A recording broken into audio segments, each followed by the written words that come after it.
Olá, meus queridos, eu desejo que todos estejam bem para mais um momento de estudos, né? Nós estamos agora adentrando aos estudos da nossa avaliação global do segundo bimestre.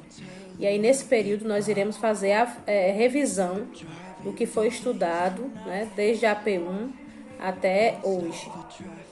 Em literatura, nós iremos rever sobre o trovadorismo, nesse período dessa escola literária, e o período do teatro de Gil Vicente, né? E em gramática, variedade linguística e funções da linguagem. E então, como já acordado entre nós, né, como assunto de revisão, vou trazer primeiro aí um pouquinho sobre o trovadorismo, né, alguns momentos que marcaram essa escola literária, que teve seu início durante a Idade Média, período histórico marcado pela forte influência religiosa exercida pela Igreja Católica, que dominava totalmente o continente europeu. Devido a esse poder exercido, a Igreja Católica ditava os valores da sociedade e interferia de forma direta no pensamento, no comportamento das pessoas. Então, a Igreja Católica ela era realmente o norte que as pessoas tinham. As cantigas de amor, né, esse estilo de cantiga do trovadorismo se coloca numa posição considerada inferior à da mulher amada, na qual o trovador é visto como um vassalo apaixonado por uma moça que pertence à nobreza. As principais características das cantigas de amor são amor impossível, eu lírico masculino, grande influência provençal, presença do sofrimento amoroso do eu lírico, né? Esse eu lírico masculino, ele apresenta muito o sofrimento dele, no qual a mulher idealizada está de alguma maneira distante dele. O ambiente aristocrático das cortes. Agora vem nossa gramática, né? Em nossa gramática nós tivemos aí dois assuntos maravilhosos, né? Que vem falando da nossa língua, vem falando sobre as nossas diversas formas de comunicação, que aí a gente começa falando um pouco sobre variação linguística, que é o modo pelo qual a linguagem se diferencia dentro do seu próprio sistema. Esta diferença pode ser histórica, geográfica ou sociocultural. Como a gente viu, né, a nossa língua ela vai variando com o passar do tempo, inclusive, né, que é a questão das mudanças dos tempos, que aí traz a questão da mudança da diferença histórica. A geográfica, que é a parte territorial mesmo. A gente sabe que muitas vezes as palavras mudam dependendo das regiões. E sociocultural, né? Diferença de classe social, tá certo? Tem também a questão da diferença da idade, né? A gente viu que até a idade ela traz essa questão da variação linguística, né? Uma criança não fala igual a um adulto, certo? Tem palavras que os jovens usam, como as gírias, que os idosos não usam, né? Que de repente as crianças também não usam. Então, isso tudo é dentro do campo do estudo da variação linguística. Vemos que a língua não é única, que o sistema linguístico abriga diversos ângulos na realização linguística. Observamos a diferença na fala que se relaciona à idade, à região do país, à cultura e até mesmo ao estilo. Se prestarmos bastante atenção, perceberemos que a variação acontece nos mais variados segmentos da língua, como o fonético, o sintático, o léxico, o semântico e etc. Tudo isso também configura a evolução da língua, o seu desenvolvimento e sua adaptação através do tempo e das mudanças sociais. Então, muita coisa, né? Muitos momentos são representação da variação linguística, ok? Então, a gente tem visto aí que em relação à variedade, né? O tanto quanto a gente pode sofrer alterações da nossa língua com o passar do tempo, com o passar de diversas circunstâncias. Assim, os diferentes falares devem ser considerados como variações e não como erros. A seguir, você confere alguns tipos de variação linguística e como cada um ocorre na prática, né? Então, assim, eu trouxe para vocês alguns exemplos de variação linguística que nós temos, inclusive, lá no nosso livro, né? Nós temos a variação linguística, que ela é de região, né? Por região, que é a variação regional. Nós temos a variação linguística de científica, né? Que é a questão da representação dos médicos, que eles conversam entre si. Isso já é uma variação. A variação por idade, né? A questão da diferença da criança, do adulto. A variação histórica, né? A palavra vós-me-ser, né? Era escrito você, era escrito vós-me-ser, antigamente, né? Então, tudo isso são variações que a nossa língua sofreu e a gente chama de variação linguística.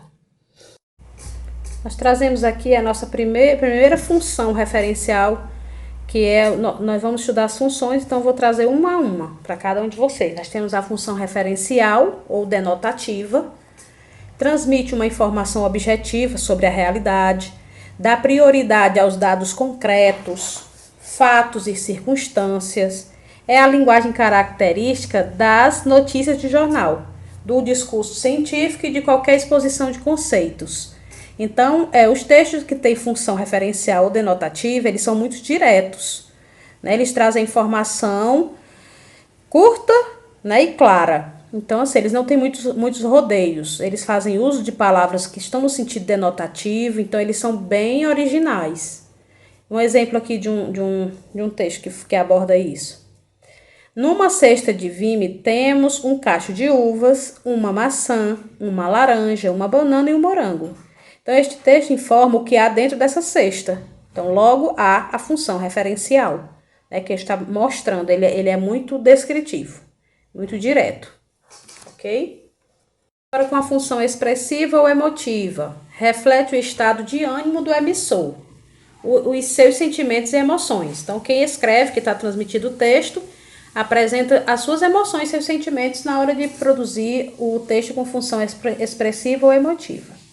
Um dos indicadores da função emotiva num texto é a presença de interjeições, né? Essa escola literária que apresenta sentimentos e emoções, e de alguns sinais de pontuação, como as reticências e o ponto de exclamação.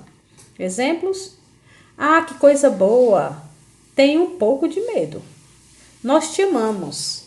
Então, aí há exemplos de frases, né, que tem essa expressão emotiva, né, a função expressiva, tá certo? Nós temos aí também texto com a função apelativa ou conativa, né? Textos, expressões, né? Nossa linguagem com essa função, que seu objetivo é influenciar o receptor ou destinatário. Então, aqui ele já quer mexer com quem vai receber a mensagem, com a intenção de convencê-lo de algo ou dar-lhe ordens. Como o emissor se dirige ao receptor, é como o uso de tu e você, ou o nome da pessoa, além dos vocativos e imperativo. É a linguagem usada nos discursos, sermões e propagandas, que se dirigem diretamente ao consumidor. Exemplos. Você já tomou banho? Mãe, vem cá. Não perca esta promoção. Então, esse tipo de texto, ele tem essa função, apelativa ou conativa. A função poética. Essa aqui vem trazendo mais, além de emoção, né? Ela traz também a questão da estrutura, da própria estrutura, que já está dizendo lá na função poética. É aquela que põe em evidência a forma da mensagem, ou seja, que se preocupa mais em como dizer do que o que vai dizer.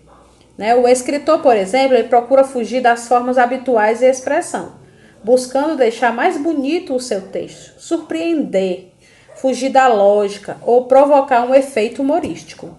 Um exemplo de texto: se eu não vejo a mulher que eu mais desejo, nada que eu veja vale o que eu não vejo. Né? Daniel Borges. Então, o texto com a função poética, ele se preocupa muito assim, né?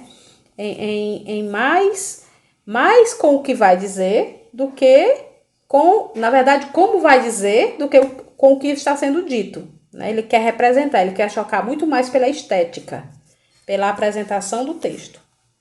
Função fática tem por finalidade estabelecer, prolongar ou interromper a comunicação.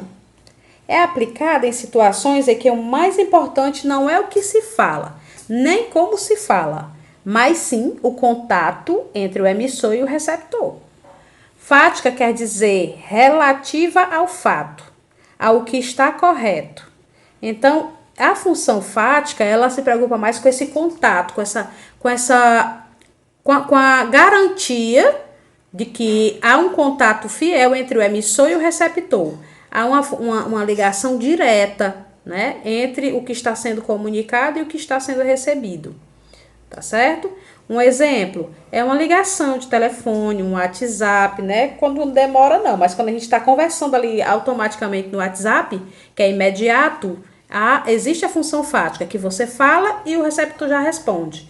Do mesmo jeito aqui o exemplo que eu trouxe dessa frase. Alô, está me ouvindo? Então, existe a função fática, porque existe um contato bem direto e estreitíssimo entre o emissor e o receptor. E por último, no estudo das funções da linguagem, nós temos aqui a função metalinguística. Metalinguística. Esta função refere-se à metalinguagem, que ocorre quando o emissor explica um código usando o próprio código. Ai, que confusão, né? Mas a metalinguística é isso, é quando você faz uso do código para explicar o próprio código, né? Ou seja, a gente faz uso da língua para poder explicar a língua, né? A gente faz uso da fala para explicar sobre a fala. É a poesia que fala da poesia, da função e do poeta. Um texto que comenta outro texto. Então, as gramáticas e os dicionários são exemplos de metalinguagem. Quando a gente vai lá no dicionário procurar o significado da palavra. É a palavra sendo representada por ela mesma, dando o significado dela mesma. Tá certo? Um exemplo. Frase é qualquer enunciado linguístico com sentido acabado. Então, aqui a gente traz uma frase, né, para poder dizer o significado do que é frase. Então, isso é função metalinguística. Então, é isso, né? Nesse período da avaliação global, a gente está fazendo essa revisão para que a gente possa relembrar alguns assuntos que serão abordados lá na nossa atividade de avaliação de AG, né, do segundo bimestre. Eu desejo e espero que todos vocês tenham entendido o que foi conversado aqui. Qualquer coisa, eu estou aqui no WhatsApp, no PV, pode me chamar que eu tiro suas dúvidas, né? E essas dúvidas também poderão ser sanadas no nosso encontro do Google Meet, que acontecerá no nosso próximo momento de estudos. Então, desejo a todos vocês que tenham entendido e bons estudos. Deixando também, para fechar nossa aula, como sempre, esse abraço virtual, com o coração cheio de esperança, que logo, logo nós estejamos mais juntos ainda. Ok? Um abraço, fiquem com Deus.